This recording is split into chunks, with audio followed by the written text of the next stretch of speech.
Valentin Radu, the founder of OmniConvert, shares his expertise on how brands and retailers can increase their customer lifetime value, conversion rates, and profitability.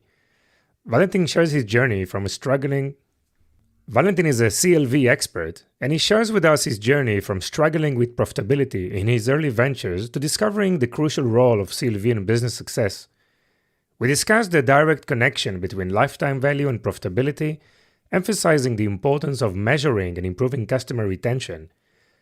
Valentin also highlights key methodologies and actionable steps for businesses to optimize their CLV, such as segmenting customers, gathering feedback, and experimenting with new strategies.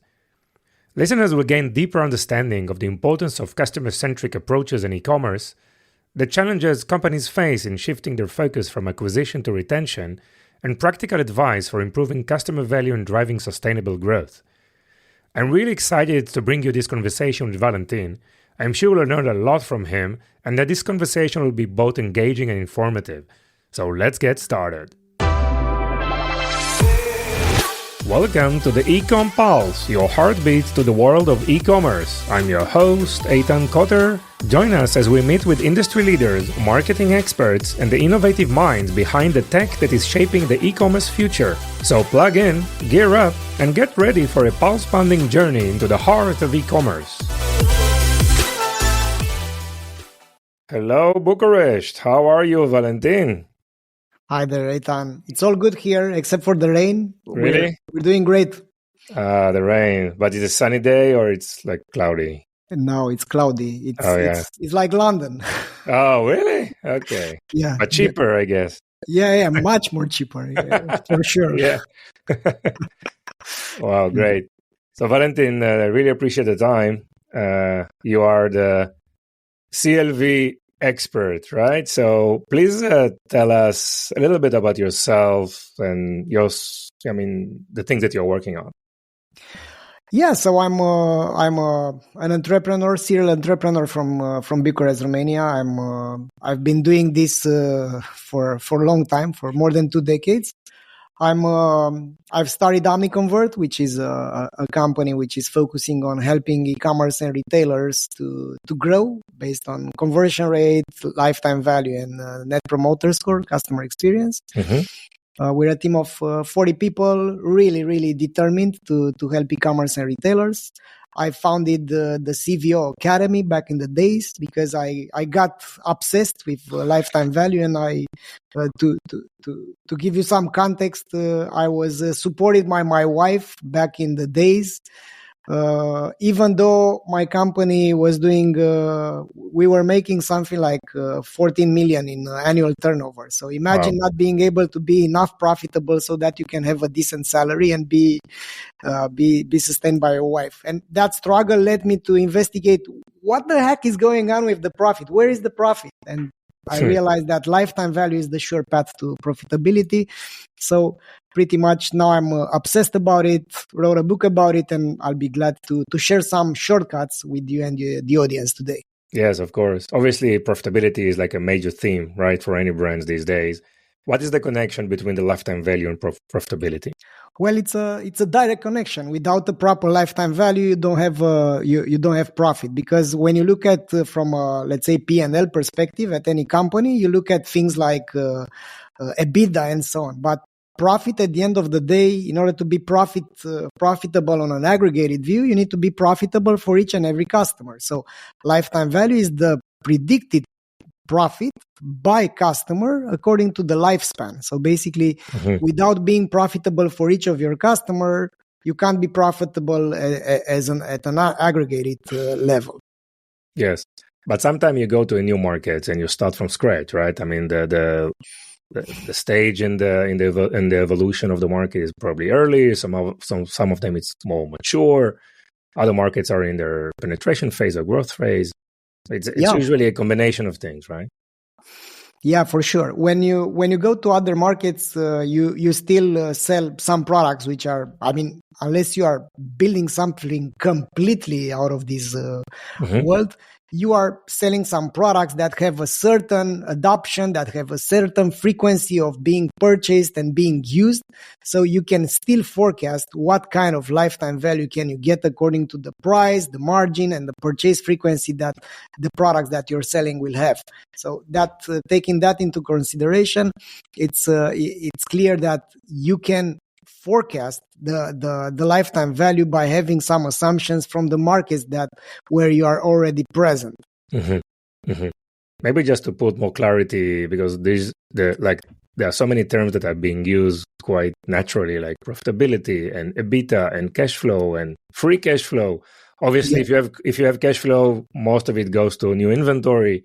What's a healthy parameters or characteristics of a healthy brand in terms of the way that his profitability looks like and the free cash flow? Yeah. So when it comes to health, it's for sure in an ideal case. So when you calculate things like lifetime value or profit, you calculate them in a vacuum because you don't know the future. We can see what's going on. So basically, we can't have predictions for more than 2 quarters, to be honest. Yeah.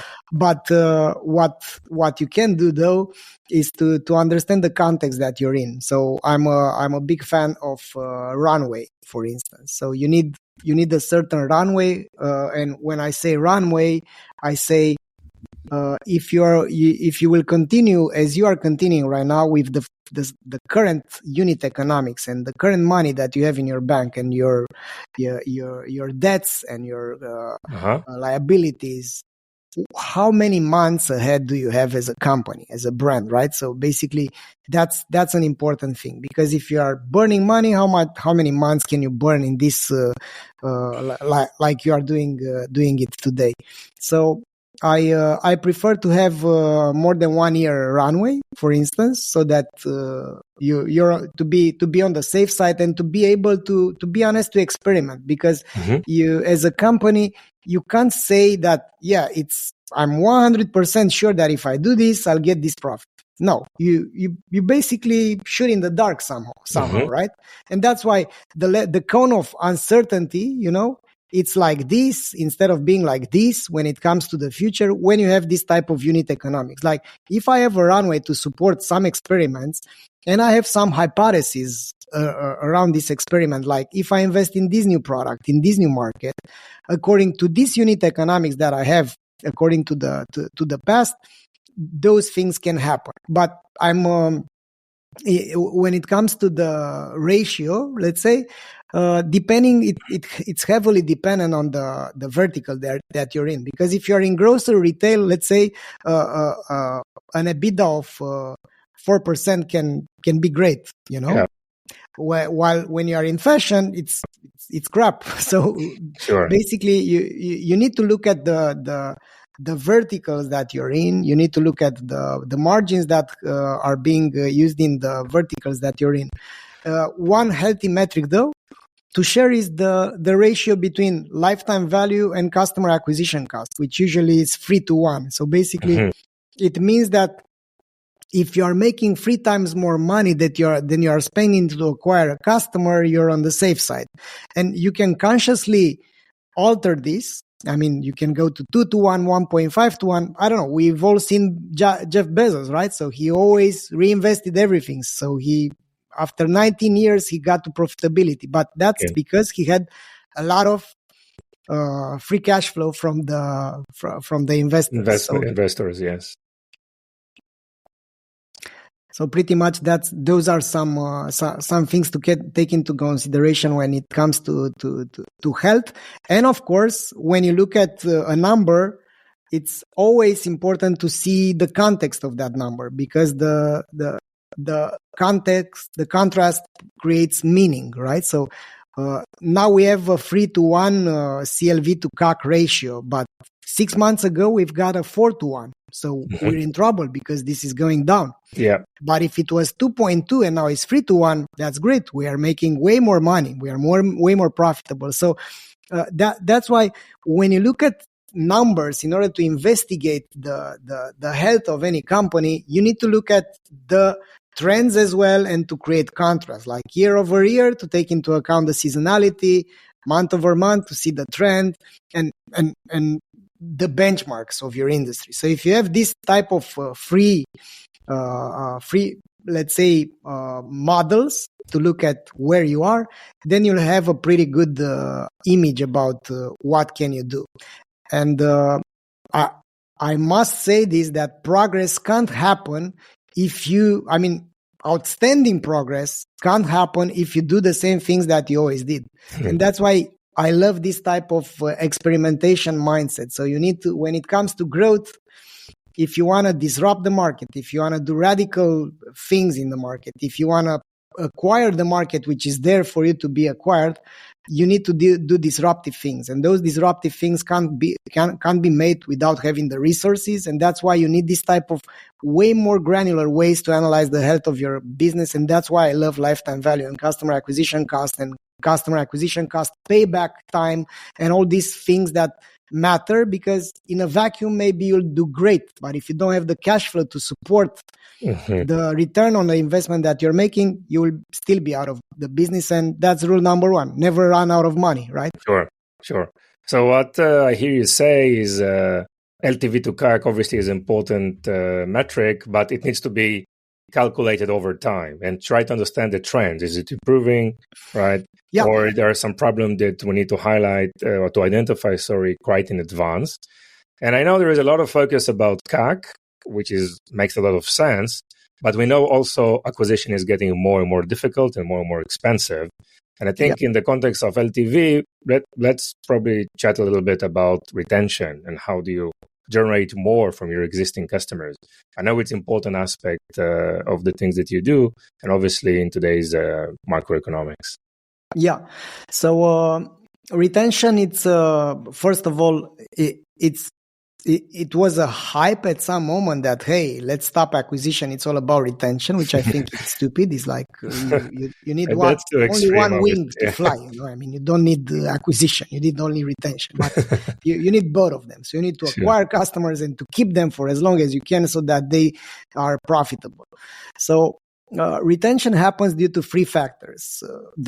And those factors are what you say, what you promise, right? So what kind of value proposition you had, because if your expectations that you're setting are here and the reality is like here, you have this gap. This is disappointment, right? And nobody wants to be disappointed again. Yeah. I mean, if we keep on being disappointed, we end those relationships in our personal lives and with brands and companies and whatever. We do the same thing. So the first pillar of customer retention to happen is, are you fulfilling your promise, or are you selling inflated promises that doesn't make sense? So that's the first pillar. Yeah.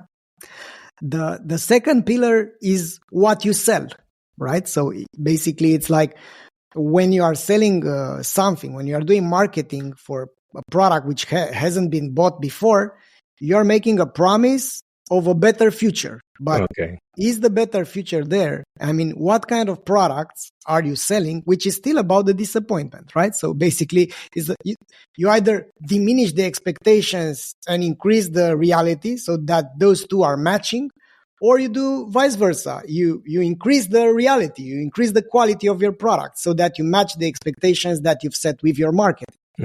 And then the third pillar of retention to happen is what you do, because nowadays you have plenty of options to buy the same freaking things, and that means you need to wrap your product and services with an outstanding customer experience, which means what you do, right? So basically that's why those things, what you say, what you sell, what you do, are important to improve customer retention. And in order to make it happen, you need to investigate if you are doing the right things on all of those three pillars, because you can't do one without the other. Obviously, it makes a lot of sense to under-promise and over-deliver, right? But on the other hand, we know e-commerce is all about impulse purchases, and you want to upsell, and you want to sell, and you want to push people to or shoppers to make a purchase. So it's a very difficult balance, right? To come up with the right messaging and delivery. How do you know that customers are not satisfied and not happy with whatever you promised, or they have some sentiment which is probably negative.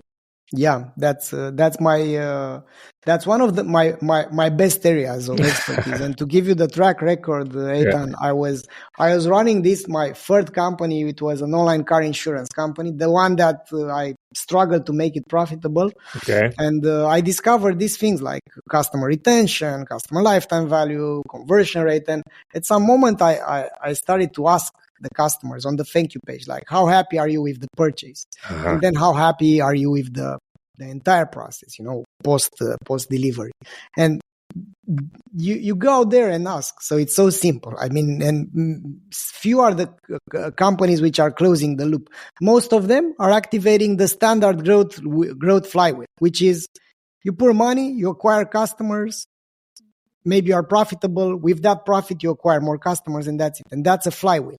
But the advanced flywheel requires feedback. So you can't activate the secondary flywheel so that you go into the next level without customer feedback, because you close the loop with hundreds or thousands or dozens of customers, depending how many you are, how big you are.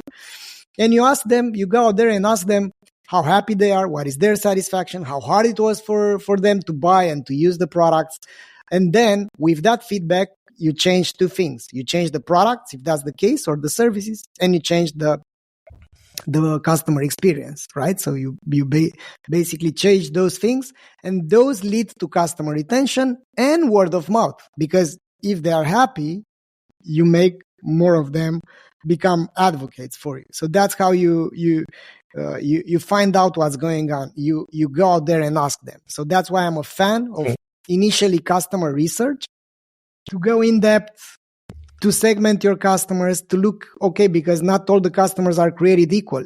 So if I have a very loyal customer, his opinion will matter more to me than if I have a one-time customer that bought a pen or something from me, which is not so profitable for me. Yeah.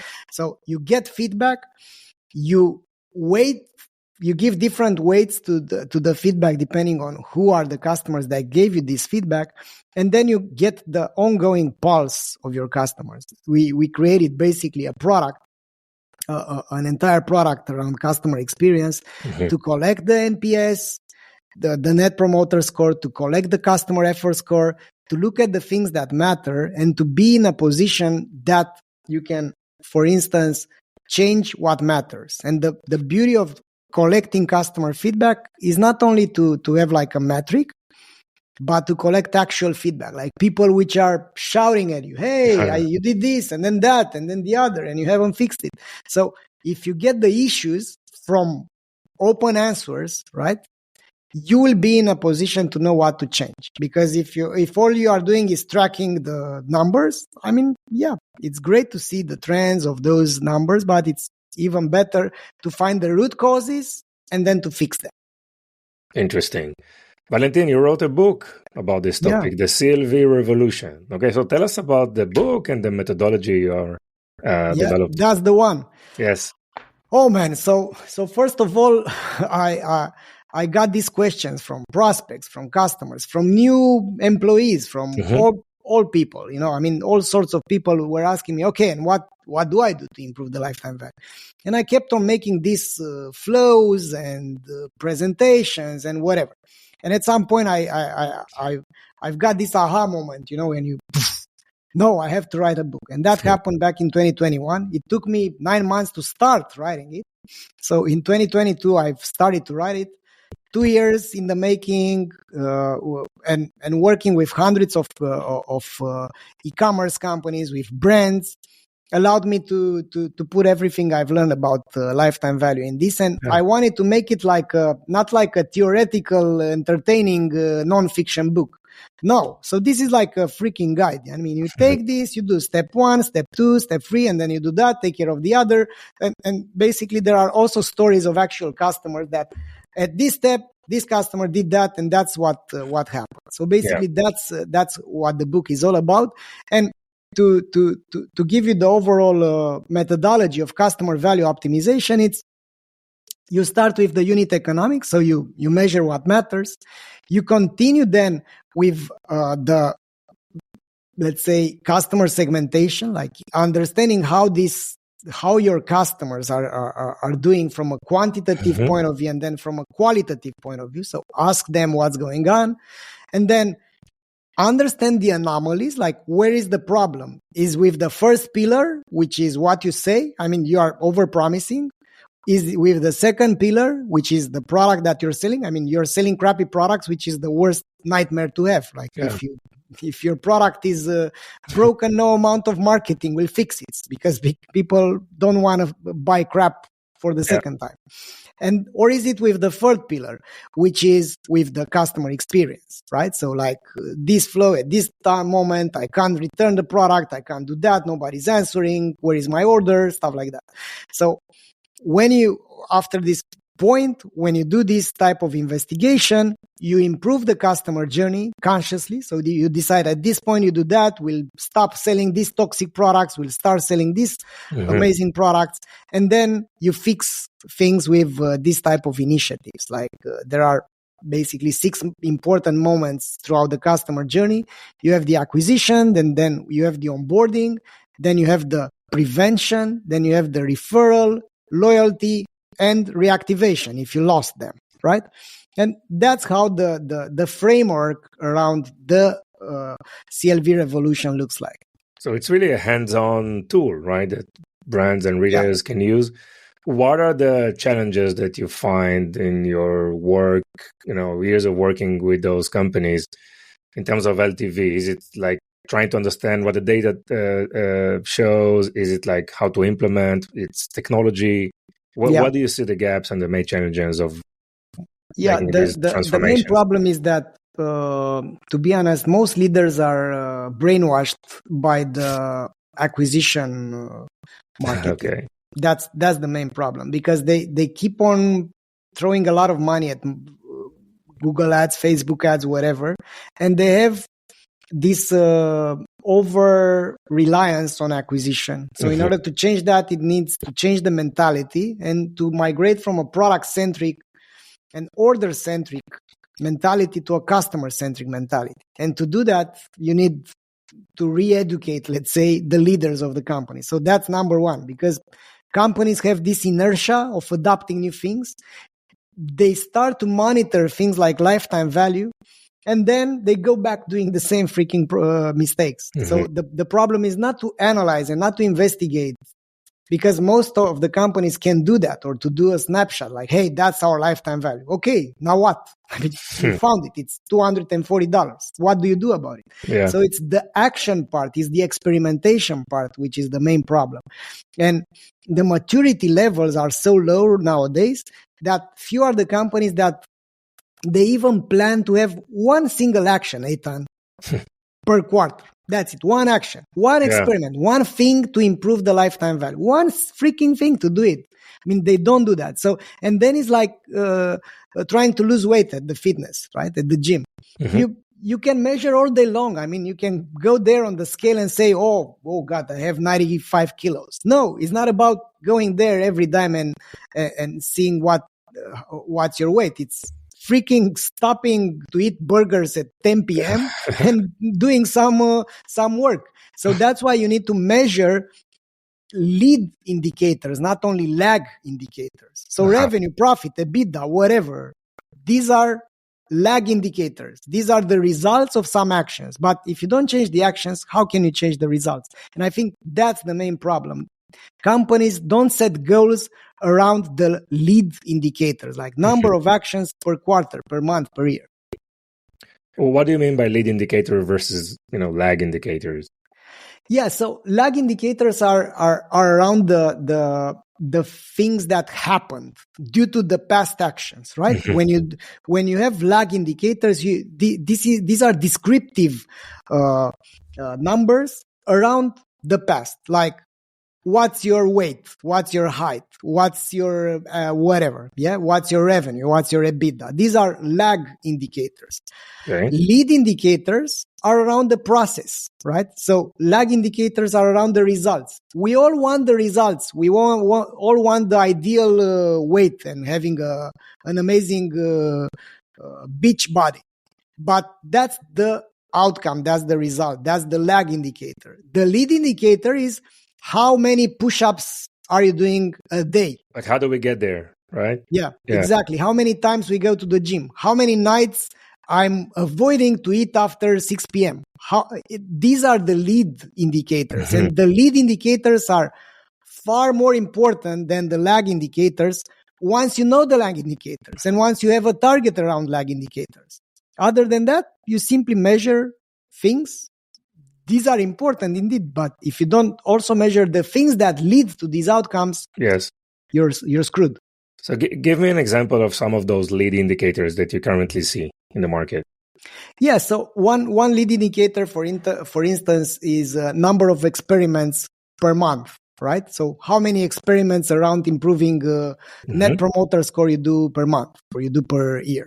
Yeah. How much, what is the time to first response? Yeah, this is in your control. It's not about the market, the nothing. I mean, you can allocate more resources, you can respond faster, you can have another target around, hey, when people are calling us, we're there for them in maximum 1 minute, not in 3 minutes. Or another lead indicator around this could be the number of, let's say, campaigns, automated campaigns, flows that we are running at any given moment. Let's say evergreen campaigns could be prevention campaigns, right? Like how many flows we've set in motion, to prevent customers from churning. That's another lead indicator. So those are the ones that you should be focusing on and to have active, because if you don't have them active, your maturity level is just, we're aware that we're fat. That's all. Yeah, we have we're at the awareness stage. We're not the action stage. How companies can know what are the important items to put more attention to? Obviously, there are so many things that needs to be improved, but there are priorities, right? That completely like influence LTV and profitability. How do they know how to prioritize? Yeah, I think it's a math game. So you have to know math and you need to know modeling. You need to look at your own data. Yeah. For instance, we have something which is called the e-commerce growth formula for e-commerce companies. You have the parameters, the dominant numbers that if you, for instance, many think that in e-commerce is around traffic multiplied with the conversion rate multiplied with the AOV, which means growth. But growth requires other things, or to look at other things. It's an incomplete formula. Traffic multiplied with the conversion rate leads to customers. Customers multiplied with their lifetime value leads to the profit down the line. So basically, it's how many customers and what's their lifetime value, because you have these three levers. In order to grow any business, unless you have, a contract with the government, it's around getting new customers to buy, making them to buy more often, and making them to buy more. So you increase either the number of customers, either the purchase frequency, either the average order value. These are the three main levers of growth. So you need initiatives around this.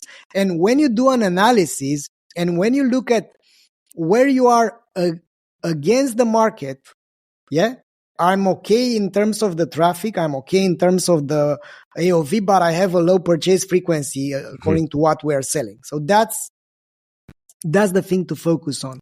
Yeah. So basically, you need this type of research to understand where to focus first. Yes. So let's talk about CVO, right? Customer value optimization. Probably let's define it initially, and what is the methodology around it? Yeah, so customer value optimization is the, let's say, conscious process that a company gets through in order to increase customer lifetime value. Yeah. So that's customer value optimization. The phases are pretty obvious, like in design thinking. You start with the initial diagnosis. So you do the, let's say, the definition of the main metrics, the dominant numbers. Then you model them around and you see, like you've said earlier, where should you focus? You define if you have a customer value optimization problem or if you have an acquisition problem. Yeah. Because if you don't have enough customers, and if based on your model, you could increase your profit down the line by increasing the traffic by 20%, not your purchase frequency by 20%, then you focus there. So then once you decide, yeah, it's doable and it's okay to do customer value optimization, you go into the research, in-depth customer research, which is quantitative and qualitative. Yeah, quantitative analytics means you look at the customers, you look at the products, categories, the buying patterns and buying habits. And then the qualitative research means you get customer data. You interview your best customers. For instance, I'm a big fan of RFM segmentation, recency, frequency, and monetary value. You get your best customers, you interview them, you go in depth with them, you find what's going on, you find their jobs to be done with your products, because people don't buy products. They buy the progress that they are making with the products. So you find the progress and the words they are using to articulate the progress that they are doing. Because many times we know too much about our businesses, Eitan, too much. I mean, we're like fish in the water and we can't get it. Yeah. That's why we need customers to translate in a simple way what is the thing that we are doing, what is the thing that we are selling. So this process is eye-opening many times. But I mean, I've seen this. Interesting. What is the transformation that brands are doing to their customers, right? So yeah. So once you have that, then you change your messaging, you change your marketing, you change your positioning. And let me give you an example with a company from Australia. Their name is Paintplot.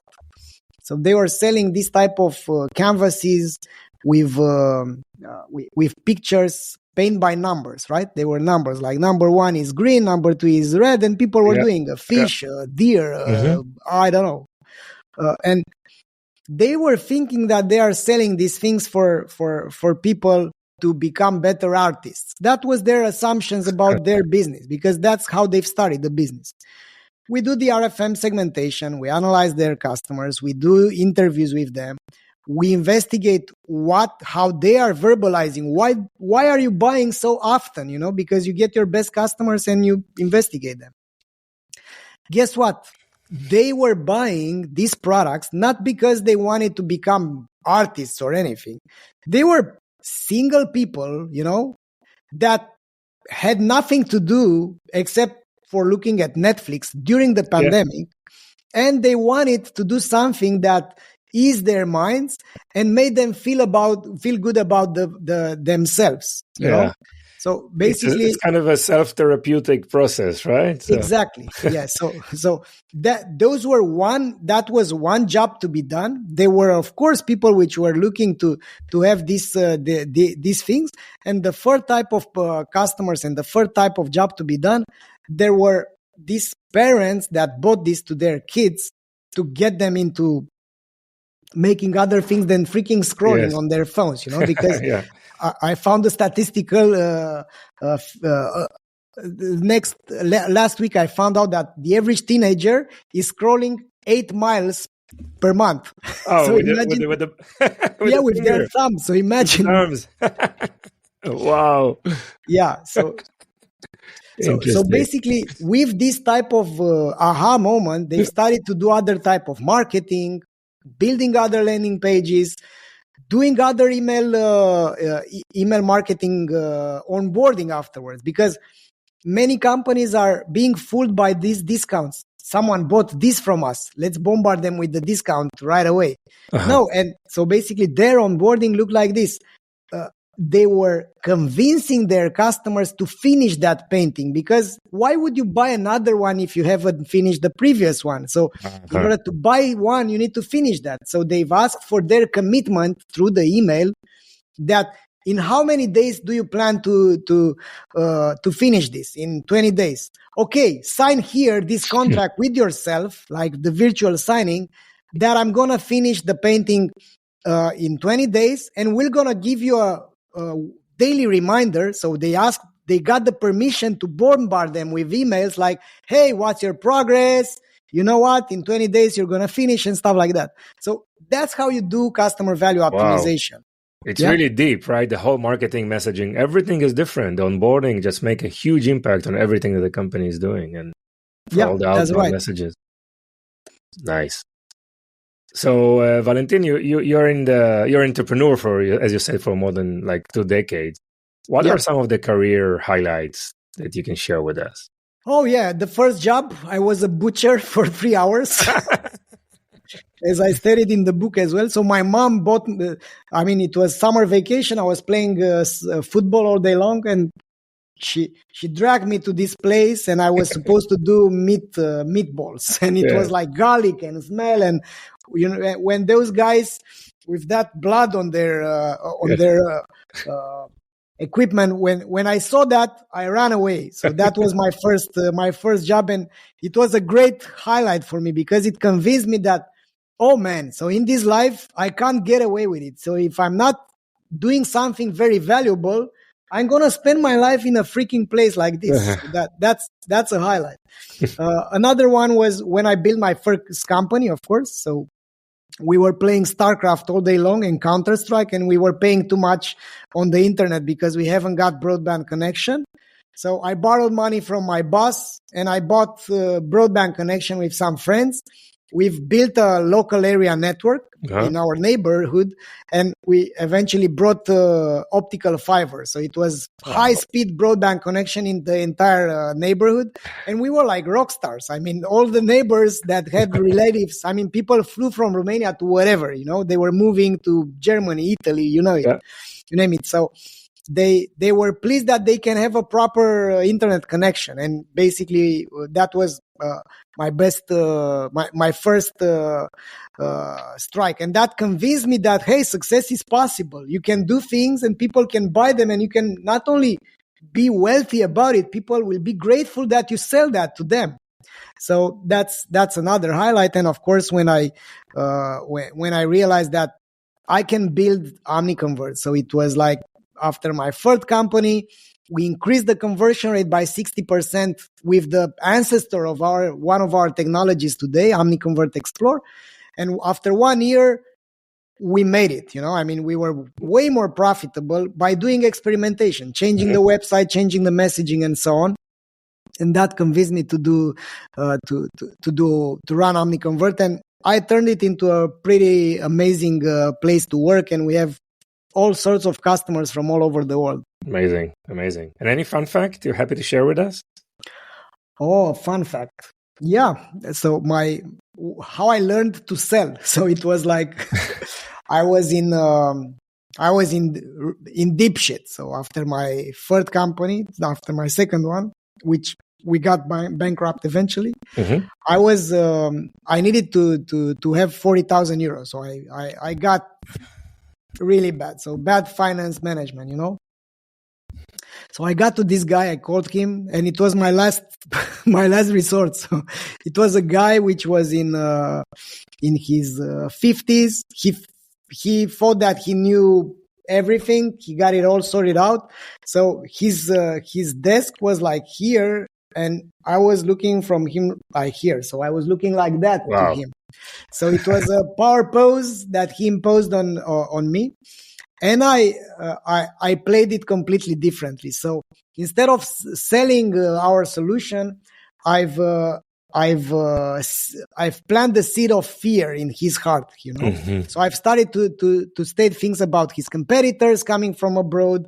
I've said that I haven't seen a website more ugly than his one, because it looks like he's from the 90s. So basically, I've started to throw shit at him with the things that he did. And he was on the verge of throwing me out, but he asked the question like, and can you fix it? Well, if you can afford it. So basically, I switched the context, and I learned this about sales. If you are not confident, and if you are not playing the game, in the B2B sales, if you are not perceived as being an authority that solves a pain, you can't close the deal. So basically, I've said goodbye to this guy.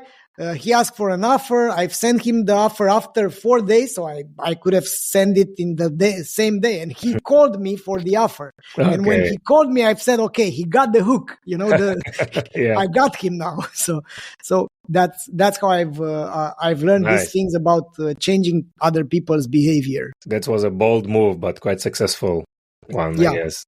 Great. So Valentin, how people can find you and where can they find the book?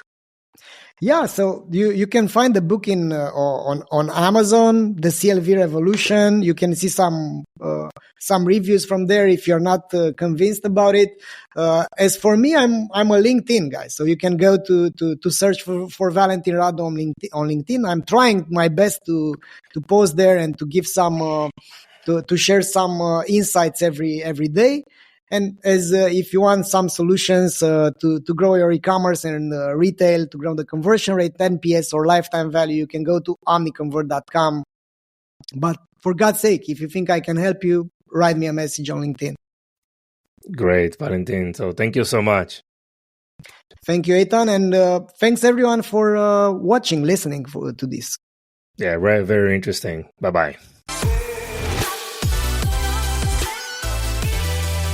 Thank you for joining us on this episode. Your support means the world to us. If today's episode has been insightful for you, consider sharing it with someone who would also benefit. Even one share can make a big difference. Looking to elevate your e-commerce game? Discover Vimy, a multi-channel e-commerce platform that will transform your business with the power of shoppable video. Visit us at vimy.net to learn more. It's Vimy, VIMMI.net. Thank you for being part of our journey. Stay tuned for more invaluable insights in our next episode.